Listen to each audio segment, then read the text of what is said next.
Now to Thornhill, where members of that community are on a collision course over the construction of housing in a Muslim community.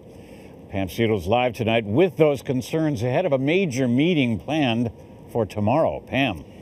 And the turnout is expected to be huge, Gore, to let the homeowners in this Thornhill community have their say. The plan is in its early stages, but it would see two high-rises with 377 units built on this property, the Jafari Center.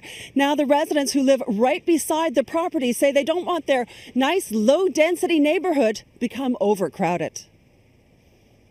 It's traffic and it's a density and it's actually dangerous. More condos, if there are more people, the traffic will be heavier. So we don't think that's a good idea.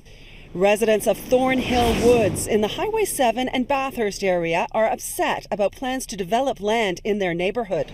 The Jafari Center has submitted a proposal to rezone and develop their 30-acre property into a high-density Muslim community, complete with two 17-story residential high-rises with retail space and 61 townhouses. The residents are so concerned that they have started an online petition to oppose the plan with 2,500 signatures so far. The president of the Muslim Center, Jafari, spoke to me over the phone today and says this whole area is being developed. As far as we are concerned, that is very consistent with all the development that is going on around us, especially north of Rutherford and Bathurst. The plan is to build the high-rises on the east side of the property where those dilapidated buildings are, and the condos on the west side where those trees are. Residents have concerns because some of the condos will be subsidized to allow lower-income Muslims to live there. They fear their property values will decrease. But Shabir Jaraj says that's just not true. I think it's a huge misunderstanding. This is going to be a community-based development that the townhomes that we are building at the back of the property, they actually will be based on the condominium development complex, so on that concept. While Thornhill Woods is primarily a Jewish community, there's no indication that this dispute pits Jews against Muslims, who have lived harmoniously in this area for 20 years. Some residents do say, though, that they feel non-Muslims should not be excluded from the new development. Community has to be inclusive of everyone and has to be beneficial for everyone.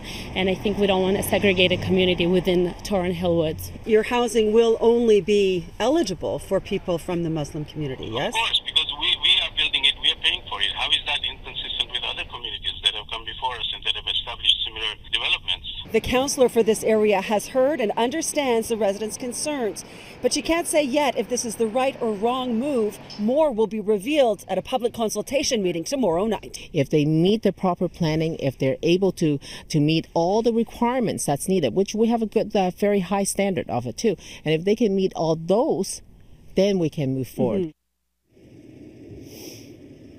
One of the other big issues for the residents is the parking. They say they can't even find parking on their streets if there's an event going on here. The president of the Jafari Center says that problem will be solved with the new construction. They plan to build ample parking underground.